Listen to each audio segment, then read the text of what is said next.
Welcome to Raptors This Week, a new experimental show on the Toronto Raptors, on your favorite Toronto Raptors, in which every single Saturday we are going to do our best. We'll see how the show goes to bring you the weekly trends, what's going on, cold shooting streaks, injuries, trade rumors, draft targets, etc. I think this is a nice little change of pace from our 2 hour ramble lives in which we talk about deep things and are great, and they will continue, and a nice addition to our Sunday members' lives, in which we will hopefully dig into one deep analytic or something, film related. But today we're going to take our foray into this. And I want to thank Vince for the suggestion on this. He said, "Hey, man, Raptors Digest, they do this all the time. I wish you would do something like this where I could just catch up on my Raptors in 1 week." So let's get to it. The Toronto Raptors, of course, traded for Trayce Jackson-Davis, and Trayce has landed in Toronto, and he will be available tomorrow. He will wear number 32, easily going to be down as very quickly the best 32 in Raptors history, unless, of course, you're a really big fan of what Otto Porter did in Toronto as 32, or maybe you're still one of those guys who has a lot of faith in the work that Ed Davis did in Toronto. So Trayce playing is great. Jakob Poeltl is also potentially returning, went through an entire practice today. Emmanuel Quickley, a little bit of news about Emmanuel Quickley, slight tweak on the ankle. So maybe he is going to be out for a little while, or maybe he'll play. This is going to be a game time decision tomorrow. So that's going to be interesting. And also, we're going to talk about Walker Kessler was the target. There was a lot of stuff, after Bobby Webster said, "Hey, man, we targeted this one guy and no one even reported on him." Well, it turns out, according to Brett Siegel, that player that the Raptors targeted, the big fish that they were targeting, is soon to be restricted free agent Walker Kessler. Could the Raptors make an offer sheet for him? Do they have the cap space to do it? I don't know. I mean, the cap sheet's kind of full at this moment, but it does help that you have a very cheap center option in Trayce Jackson-Davis. And we'll talk about Trayce Jackson-Davis. And also, we'll take a look at, I've mentioned a podcaster named Athletic Alchemy. Now, Athletic Alchemy covers the Warriors. I am a huge fan of Athletic Alchemy, although I am not a big fan of the Warriors. So I listen to a ton of Athletic Alchemy in my off time because I love the way that Unc breaks down the game. So we're going to take a look at a little clip of what Athletic Alchemy had to say about what makes Trayce Jackson-Davis so special. Hopefully, you have been keeping up with our lives here, and you are someone who has a good understanding of Trayce Jackson-Davis and some of the things that he does. But here's what Unc from Athletic Alchemy had to say about Trayce Jackson-Davis. We will also take a look at Trayce Jackson-Davis landing in Toronto. We'll take a look at some of the, the jump shooting stuff, and I'll break down like some of his jump shooting form and how I think maybe the Raptors can get a little bit more development juice out of him than the Warriors did. Because let's just be honest, who's the last player who's developed under the Warriors? Brandon Podziemski was a pretty ready-made project coming out of Santa Clara. Trayce Jackson-Davis coming out of Indiana was pretty much good to go. And I just think that it's one of those strange things where you ask yourself, maybe there is a little bit more that the Raptors can get out of Trayce Jackson-Davis. So here's what Trayce Jackson-Davis does well, according to Unc from Athletic Alchemy. Trayce has everything that Wiseman doesn't have, right? And it's all the things you can't teach. Timing, hands, motor. Those are the top three that I would list, right? Trayce, just, if you watch him here in an hour, he sometimes and I have the advantage of watching tape and doing my breakdowns, but some guys, like Wiggins is the best example. And when I say this, you'll say it's true. You'll know it to be true. He has like these blips in play where he like freezes for a second. It's like he's just not there for a second. Like, especially when the ball is going from offense to defense, like transition situations, like there's a stop, there's a turn, whatever, right? Like there's like there's just a beat where they have to like switch to what they're going to do, right?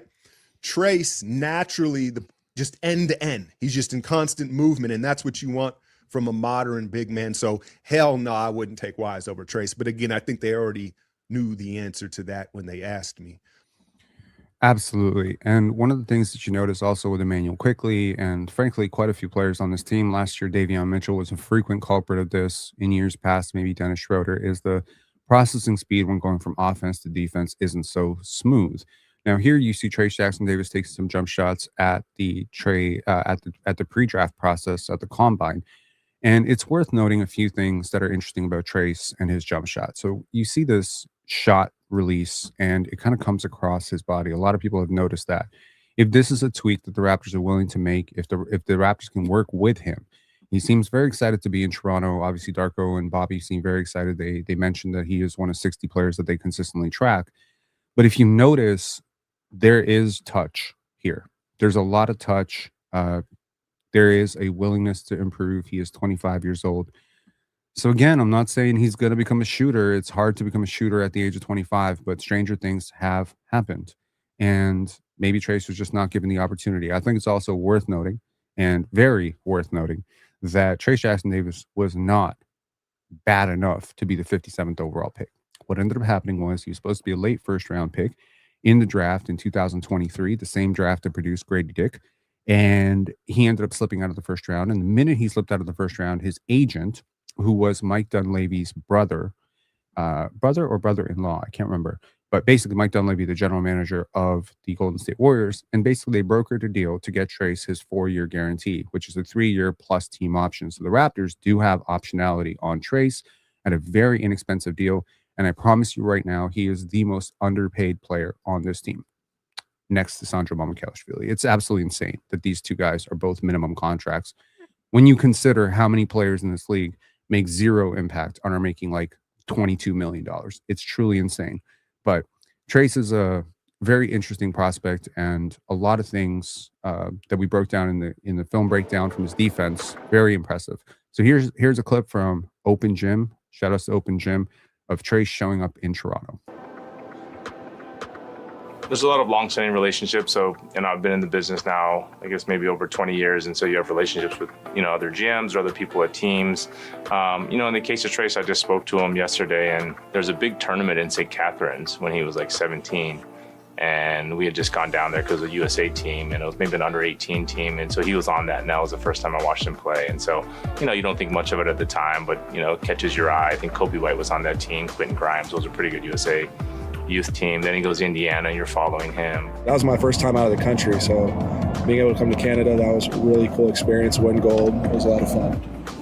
We liked him in the draft. We saw some private workouts for him. Trayce may be one of 50 or 60 people that you're always keeping tabs on in the NBA. And so over the years, we'd ask Golden State if they'd interested in trading him. He had a pretty good rookie year, so I think he didn't. And fortunate time in Golden State's at a time where it looks like they did a little bit of transition, made some significant trades. Now he becomes available. It's your new home, brother. So, Nice to meet you. I'm Bobby. Trayce. Welcome to family, man. Sir. How are you doing, brother? I'm well. How are you? Doing well. How was the flight? Easy. Easy? Easy. Nice. The backstory matters. I could have called on Trayce last year, and it was a simple no. We were able to do a trade earlier in the week for Ochai, and that enabled us to go under the cap enough so that we could take back Trayce. So there's all these sort of mechanisms that go into place. So Trayce Jackson-Davis will make his Raptors debut tomorrow. I expect him to play, and I expect him to play well. He is a very intelligent basketball player, very good tools on defense, a little bit undersized. Yes, it has been said a million times, and it will be said a million times in the future, but it certainly didn't stop the Raptors from giving 6'9" Kem Birch an $18 million contract. Did it. And like Kem Birch, he's very athletic. Unlike Kem Birch, he doesn't shoot threes yet, but let's just see what happens. He is a phenomenal defender, great hands, great processing speed, fits perfectly into what the Raptors want to do, and he's going to pick things up really quick because he's been playing with the Warriors. Again, it's worth noting that I did talk to somebody who's covered Trayce for a while now, and he said the Warriors veterans really loved him. Like, they loved him immediately. Steve Kerr, the coaching staff, everyone just loved him. And the Raptors have called about him for a couple of years now after his standout rookie season. I don't know what the asking price was, have no details on whether or not it was a first-round pick, but I imagine it was probably a late first that was being offered. And I'm assuming that when the Raptors were dangling that late pick that they ended up trading to Utah for Ochai Agbaji, that same offer was being made for Trayce. So in a lot of ways, you wanted to trade for Trayce a couple of years ago. This happens with the Raptors a lot. They wanted to draft Precious Achiuwa. They ended up getting him later. So this is where, that draft scouting stuff goes very much, those draft workouts. When a guy comes into your building, you start to follow him.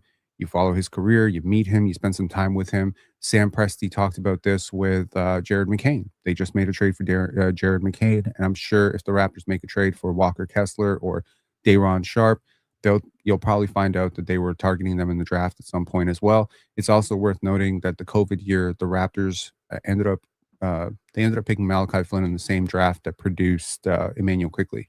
So you wonder if at that time they had their eyes on Quickley. They were praying Quickley would fall. Quickley didn't fall. Malachi Flynn was the next best thing.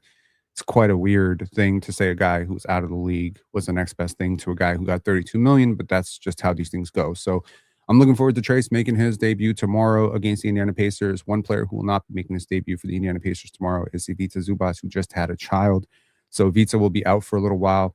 There's a fantastic breakdown between Samson and Caitlin Cooper on Basketball. She wrote on what they expect Ivica Zubac to bring to the Indiana Pacers. I don't agree that it was a good deal for Kevin Pritchard. I thoroughly disagree with it, but it kind of gives you a feeling into what bigs are worth. Speaking of bigs, Jakob Poeltl went through a full practice today, and he should be back potentially tomorrow.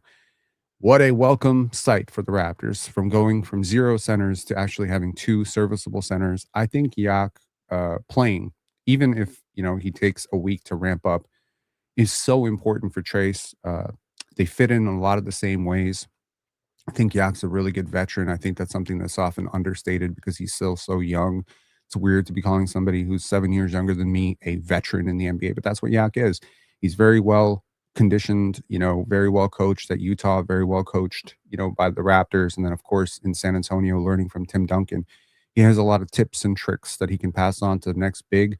And I think Trayce is going to be a great understudy for Jakob Poeltl. I think they do a lot of things similarly. And it's funny, when I was looking at the analytics on what Ivica Zubac does well, it's a lot of the stuff that Jakob Poeltl used to do well. So you're kind of seeing like, yeah, I've really slammed the timing of the, trade for Jakob Poeltl. But please understand, before the Raptors traded for Jakob Poeltl, the offseason before, I was petitioning for them to trade for Jakob Poeltl. I said, let's bring Jakob back. Obviously, by the time they did it, it was a little too late. But it'll be nice to get some playoff reinforcements. The Raptors have obviously been playing undersized. This will probably eat into Colin Murray-Boyle's minutes a little bit, but that's not the worst thing in the world. Colin Murray-Boyle's nursing a thumb injury right now. He hasn't really been himself lately, but he has been phenomenal. According to Crafted, CMB as a rookie is already 82nd percentile in defensive plus minus. So that is great for a rookie. Rookies are usually very far behind defensively. I think the offense has a ways to catch up, but I do see potential. He was a dynamite scorer for South Carolina last year. I think the space and, the adjustment is going to be, getting some spacing around him, getting a dynamic guard he can play off of, and, getting him comfortable with finishing. Darko Rajakovic had a nice little back and forth with William Liu during the post-game presser where, William Liu was talking about, CMB passing up dunks, and Darko's like, why did he do that? And I wish I had that clip because it was hilarious. It was almost like Darko was trying to coach William Liu on what's going on with CMB. And you love Darko sticking up for his players. He did the same thing for Scotty Barnes last year when he was going through a hand injury. So apparently CMB is going to be nursing this thing for the next 5 weeks. And it would help if you can reduce his minutes a little bit, up his conditioning, get him ready, get him a little bit of a break. This is a guy who played 30-plus games last year for South Carolina. He's playing starter minutes against centers. I don't think people have a full appreciation for just how outsized and outmatched he is on most nights and how hard he has to work to overcompensate for that. So I just think this is one of those things where it could be a blessing in disguise where, these two guys step into some of his minutes. Maybe CMB can play a little bit more on the perimeter, try out his three-point shooting a little bit as his hand and his thumb gets back into working order. And maybe at that point, we're talking about, CMB ramping up minutes in the playoffs. Who knows? Maybe it'll be more context dependent, but it's worth saying there are schemes in which CMB is your best center defender next to Scotty Barnes playing the 4. Speaking of center defenders, one of the best center defenders was apparently the target for the Toronto Raptors, long rumored and long associated with the Raptors, because if you remember, Walker Kessler was the player who was available at that pick that the Raptors traded for Thaddeus Young. And a lot of people, myself included, will never let the Raptors forget that they had their center of the future right there. Now, Walker has started to expand his, game out to 3. I think he made 6 threes last year. He is out for the rest of this year with an injury. So maybe the Raptors are going to be able to buy low, obviously, whether it be Brandon Ingram, whether it be Trayce Jackson-Davis. The Raptors are looking to be bargain hunters. And Walker is a heavy commodity in the league. Apparently, just before his injury, there were teams that were willing to offer 2 weak protected firsts to get him, largely because, as a 21st or 22nd overall pick, his salary was very low. It'll be very interesting to see what that next salary looks like. I think fair market value for a healthy Walker Kessler going forward, given the fact that he is reasonably mobile, given the fact that he is probably the best rim protector, pure rim protector, shot blocker in the league, as you can see on your screen right now. He's decently intelligent. He's a good mover. He's not, offensively anything to write home about. There's a lot of Rudy Gobert here. So again, given the fact that he's still 25, 26 years old, I think he's 25 years old. This is definitely a player that is going to command at least a $20 million offer sheet. Can the Raptors make it work? They can't do it with cap space. Maybe they'll have to negotiate a sign and trade if the Utah Jazz are not interested. Maybe the Utah Jazz have a long-term future for Walker Kessler in mind now that they've made moves for Jaren Jackson, and they have Lauri Markkanen. They're very expensive, right? So this could be a moment where the Raptors pounce on a small market team being very expensive. I don't think it's going to be cheap. I don't think you're just going to be able to sign him away for 14 million and sign him to an offer sheet and not meet somebody else who needs a center. There are plenty of teams who could use this guy. There's a lot of fans in the league for this guy. So maybe the Raptors need to go and try to find the next Walker Kessler in this draft. I'm not saying there is one, but maybe there is a rim protector out there who's a 7'2" guy who can learn under Trayce and behind Jakob. And then maybe in a couple of years, Trayce moves into the permanent backup role. Jakob moves on to his next team, rolls into sunny pastures with his hundreds of millions of dollars, and Walker, and then that young player is ready to step into the starting role. I'm not going to rule out right now that Trayce can't be your starting center of the future. You're just going to have to probably find a shooting power forward to work with it. So maybe I would feel a lot better if Jaren Jackson Jr. was on this team and Trayce Jackson Davis was your center. Now we can probably talk about those two meshing long term. But right now you're looking at players like Ade Mara and guys like that who maybe could be long-term plays for the Raptors. How would I grade the Toronto Raptors trade deadline? Listening to a lot of people on Twitter, there's a lot of people who are asking for Bobby Webster to be fired, and I promise you, I am not one of them. Now, unlike some other places, I am not associated with Bobby Webster in any way whatsoever. I don't know him. I've never talked to him. I've never met him. I had met Masai Ujiri. I've never met Bobby Webster. So to me, this is a very unfiltered way to approach basketball coverage. I don't have anything to lose or gain by saying good things or bad things about him. And so thankfully, I'm just always going to be straight up and honest about how I feel he's doing. And when he does a bad job, I'm going to say I think he did a bad job, i.e. in the draft with Elijah Martin over, Maxime Reynaud. I think that was probably something. There's certain things where I feel like, he definitely has some stubborn oversights and things that he doesn't see very well. Maybe he's a little too analytically focused. Maybe he's too cautious. Maybe he's, a little bit risk averse. But hey, man, I've watched this team trade multiple first round picks for players who didn't warrant trading first round picks. So I am not going to sit up here and tell you and do an about turn when I made a video saying the Raptors are about to make a mistake and they're going to trade their 2026 first round pick, which presumably they would have traded for Walker Kessler. I'm not going to sit here and be like, he gets less than a B plus because he didn't do the one thing that I said don't do, which is mortgage the future. The Raptors are obviously looking at this team right now. They're looking at their place in the Eastern Conference. They're looking at experienced veteran teams. I give him a solid B plus for this trade deadline. He was able to accomplish a lot of things. Number one, he was able to get rid of Ochai Agbaji, who he had no interest in signing in the offseason, given the fact that he's 18% from three and just has not developed any sort of ball skills to write home about and isn't exactly the type of defensive stopper.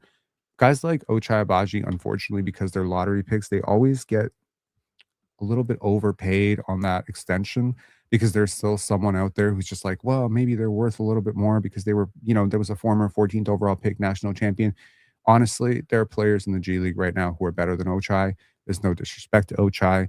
There are defensive stoppers who are defensive specialists. There are guys who are available on the buyout market like Haywood Highsmith, guys like, Matisse Thybulle that we talked about in yesterday's episode. Those guys can easily replace what Ochai does. And if Ochai is not going to become, he had that one specialty of being a bit of a rim protector as a guard wing, but they're, again, Haywood Highsmith, Matisse Thybulle, they're better than him at it. And if you're going to shoot 18% from three, you're pretty much playing your way out of the NBA. So I'll be very curious to see where Ochai ends up, but the Raptors get rid of that dead weight, they duck the luxury tax. I'm sure Bobby Webster's bosses are very pleased with that. It also earns you a little bit of good graces if you want to get really expensive suddenly next year. And then we'll just slow play it out and see what happens in the playoffs. Not expecting championships. I also do have to say, as much as I give him a B plus, I do give his press conference like a C minus. Like, you need to up the charisma, Bobby Webster. You need to get excited. You can't be like being like, well, we were we had 30 wins last year, and so we've clipped 30 wins this year, so it's all great. Okay. So let's talk about the big picture. And I think this is going to be the bulk of our discussion here. And it's going to extend beyond the 3 minutes. But I do want to talk about the big picture and what this trade deadline meant in terms of how the Raptors feel about their own roster, and specifically how they feel about Scotty Barnes. Now, there was a lot made last year when they made a trade for Brandon Ingram that was a sign that they did not believe in Scotty long term. Now, I'm not a mind reader. I can't tell you what exactly they think about Scotty, but my view on this would be, if I had to rate who was higher on Scotty between Masai and Bobby, I would probably say it was probably, based on how he's thought about it, based on how he's built around him, it was probably Masai Ujiri. So I think, I'm not saying Bobby Webster and Dan Tolzman aren't fans of Scotty Barnes. I'm just saying, as it pertains to he's the most untouchable player in the league, I don't think they share that sentiment. That being said, I do believe that I have a word of advice for Scotty Barnes. And this is what I'm going to say to Scotty Barnes. There are 30 teams in the NBA. Having a team built around you is a fucking privilege. You have to earn that privilege every year. Guys like Ja Morant are finding that out right now. It doesn't last forever. Guys like Zion are finding that out. Teams will build around you. And when you show that you are not ready to take that next step, or if you take a step back, or you start having off-court issues, or you show them that you're not worthy, they will immediately switch script. That's happened with Memphis right now. Everything in Memphis has worked out really well. Desmond Bane was a really good get. Cedric Howard, really good get. Jaren Jackson, really good get. And you can look at this a myriad of different ways and just say, hey, man, like, shouldn't the Memphis Grizzlies just pivot off of Ja Morant? But when your star doesn't work out, the whole thing falls apart. And that's exactly what's happened in Memphis. And if Scotty Barnes doesn't take another step as a shooter, if he can't prove that he is worth building around, they will start building with him. And once they start building with him, they might actually explore trading him. I said it last year in the offseason. Scotty Barnes has 1 year, and this is the year. He has shown a lot of good things, and he has shown a lot of concerning things. Here's some good things that he's shown. He has shown that he is a top 20 player in the NBA. That's great. That's great. That's great. You're consistently a top 20 player. He has shown that he is an all-star. He has shown that he is able to dial in defensively. He has shown himself to be a maturing leader.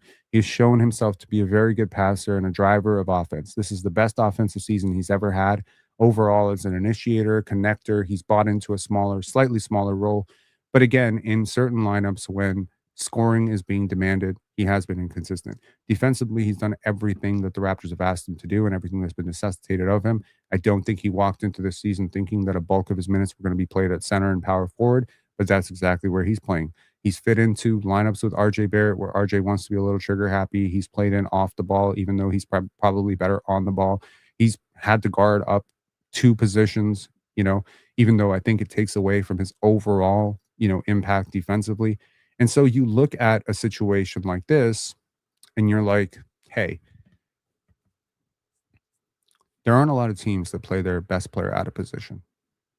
In fact, I can't think of a single team that would play their best player out of position.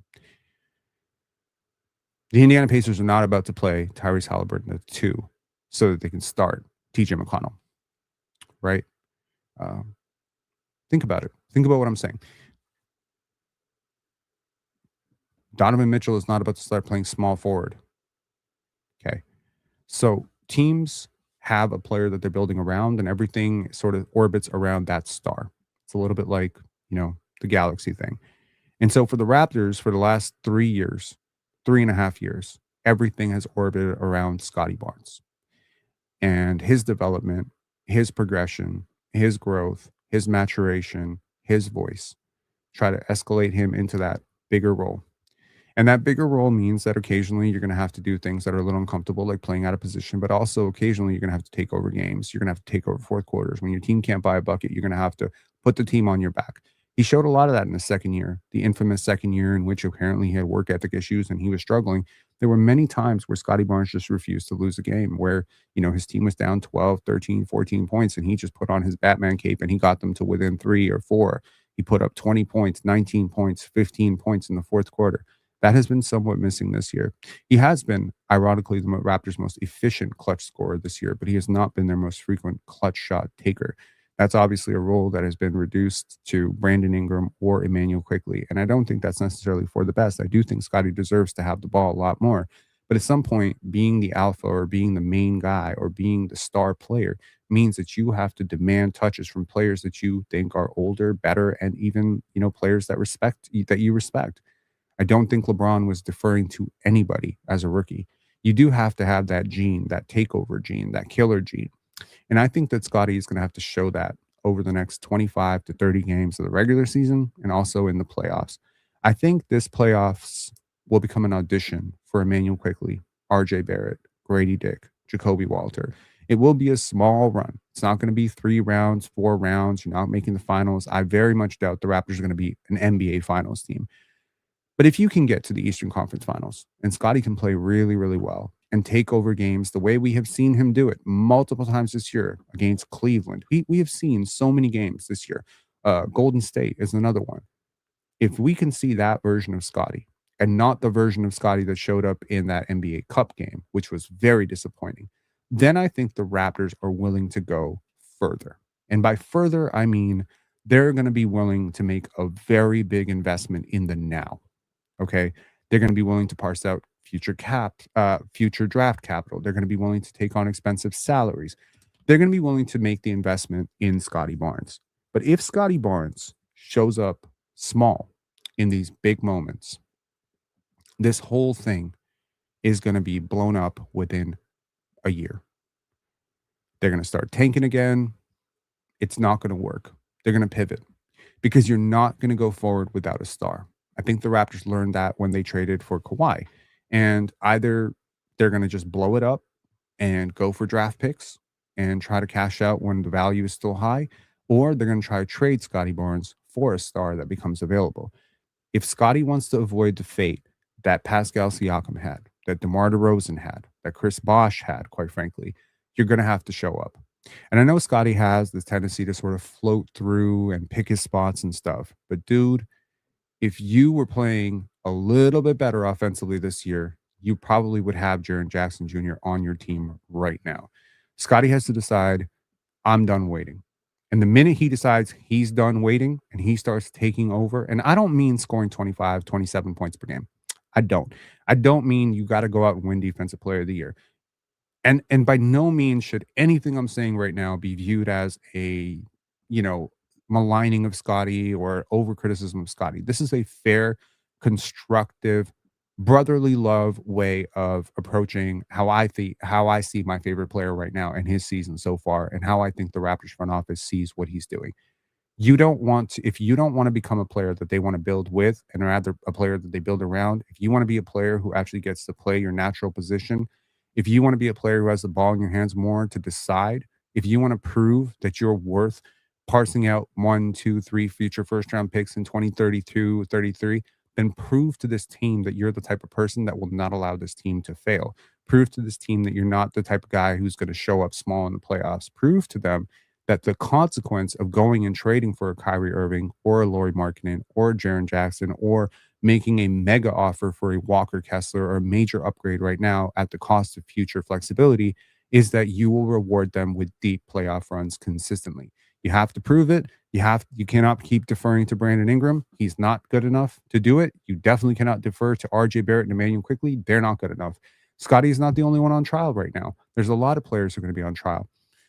And I hate to say it, this playoffs, it's going to be a lot of pressure because you are basically, as a team, having to show your front office that you are worth investing in and worth being patient with. Maybe RJ Barrett, who has been on the trading blog for 2 years, shows up really big in the playoffs because he showed up really big in the playoffs the last time the Knicks were in the playoffs. Maybe that is the type of thing that is going to get this front office to pivot away from Emmanuel Quickly or even Brandon Ingram and just say, you know what, RJ, Scotty, that's the future. Maybe Brandon Ingram shows up really huge and Scotty shows up huge, but nobody else really shows up. Emmanuel Quickly, RJ Barrett, you're going.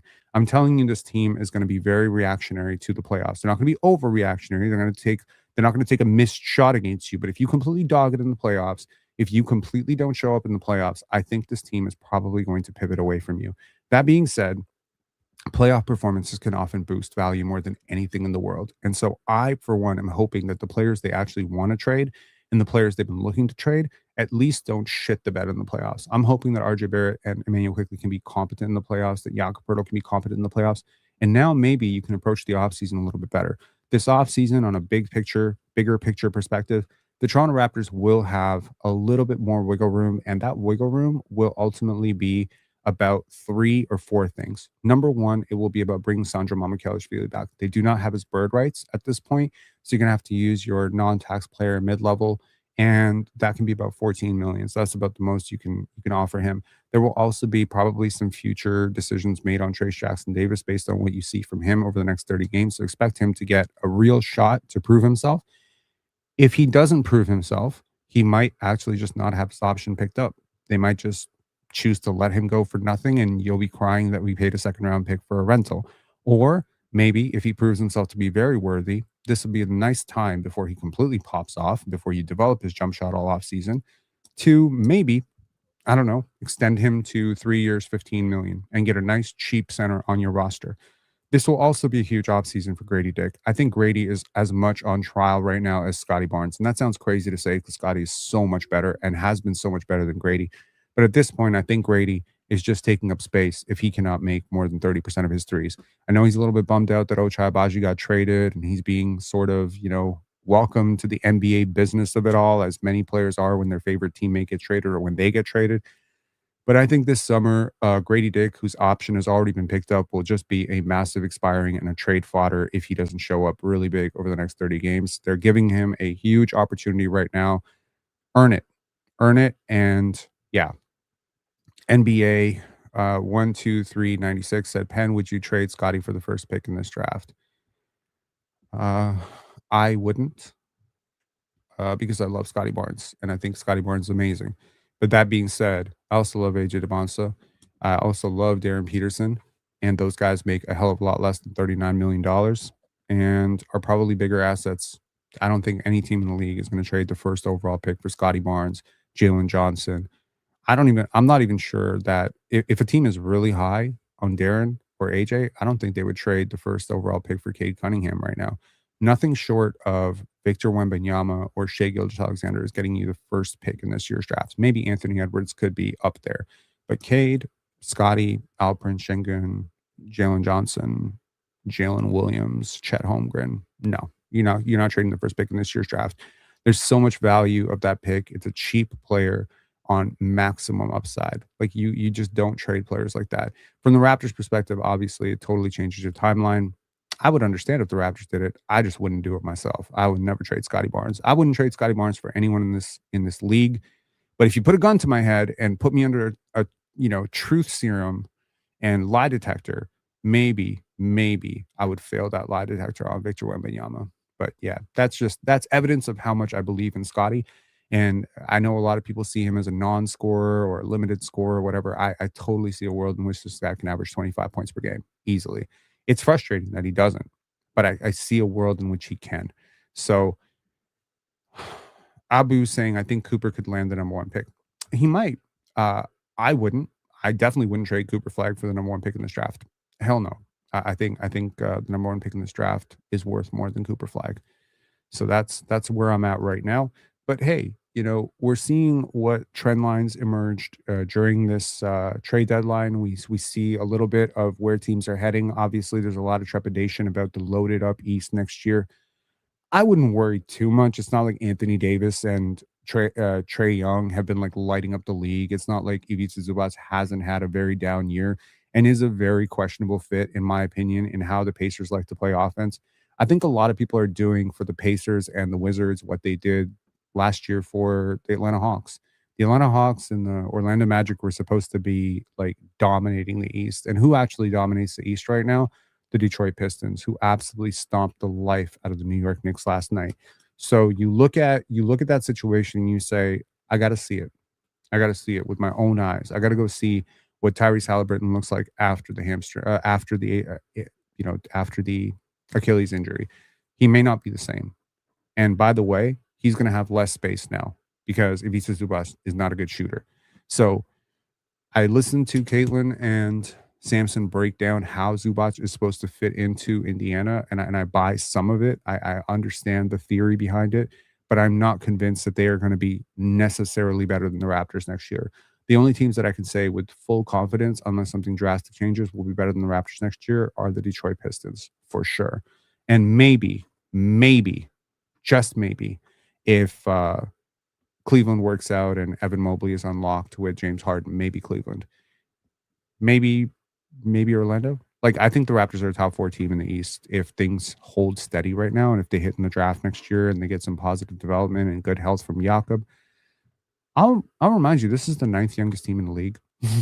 Okay, Trayce Jackson-Davis, same age as Ochai Agbaji, so that's not changing.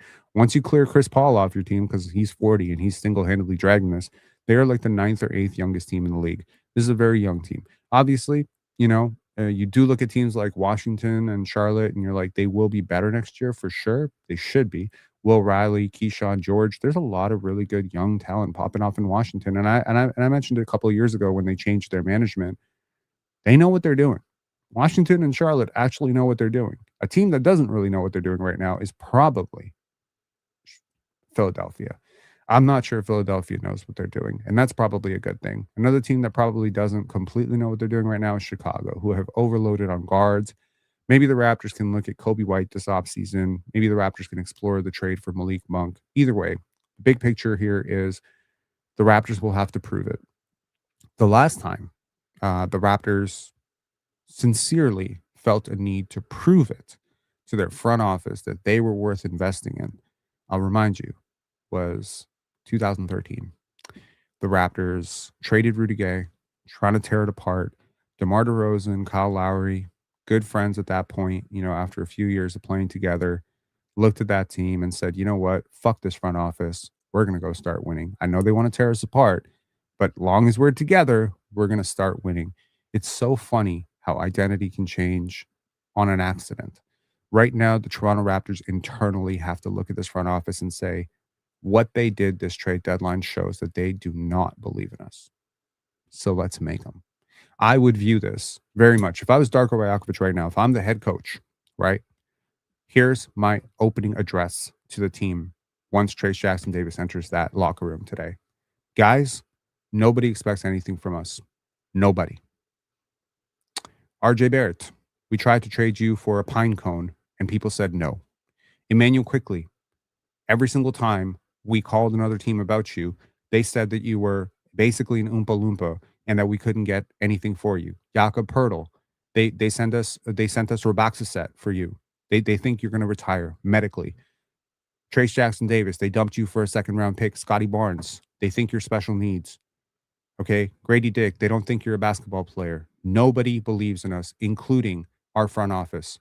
So today and for every day forward, we are going to go out. They think I am basically like an immigrant who can't even speak English and can't coach basketball. Nobody believes in us. It's us against the world. We are going to go out and we are going to knock the shit out of every team. We're not going to beat teams by 10. We're not going to beat teams by 15. We're going to beat teams by 55 points. We're going to beat teams by 60 points. We're going to make them pay attention to us. Brandon Ingram, they dumped you for nothing. Okay? Jakob Poeltl, they don't even know your name. Nobody cares about us. Nobody cares about us.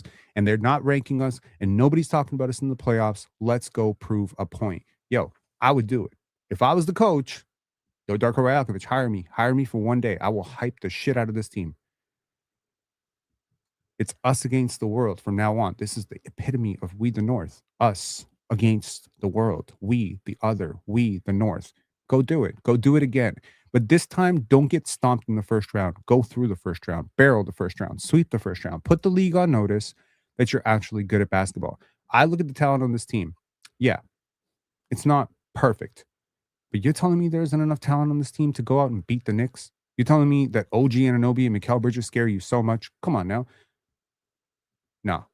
Scotty Barnes, if he takes that next step, I'll give you an example. Think about this roster. Think about Brandon Ingram, Emmanuel Quickley. Think about all the players you're talking about. Okay?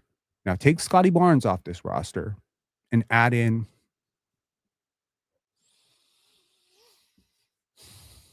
prime Anthony Davis, third year LeBron James, 8th year Scottie Pippen. If Scotty takes that next step, that's your championship contender right there. If Scotty Barnes can take the next step, and honestly, I would say this whole thing to the team, and I would pull Scotty aside and I'd say, yo, honestly, none of this works until you take that next step. So go out there. If you can do it against Cleveland, I don't want to see you ducking smoke against Minnesota.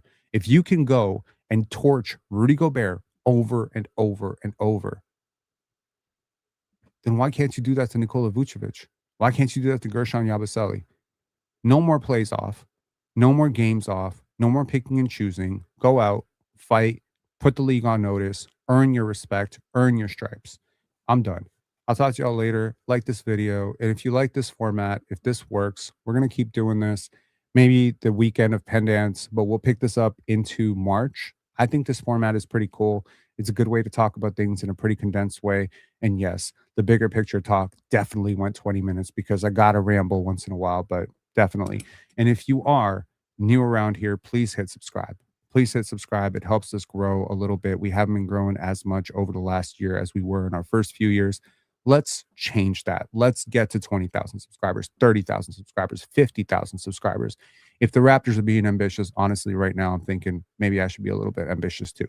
And if you want more exclusive content, if you want to support this channel in a more meaningful way, two things you can do. Number one, beyond the likes and the subscribes and the hypes and all that stuff, you can definitely become a member, join our buzzing community of nearly 200 members at this point, or you can definitely come and attend Pendants Film Festival and support the arts and support my baby, which is 9 years old. Talk to y'all later.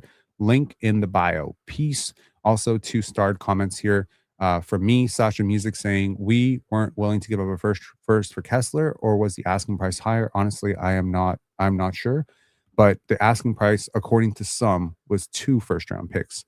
And Karen saying, didn't Otto Porter wear number 32? Yes, he did. And Otto Porter was an amazing basketball player prior to being with the Raptors.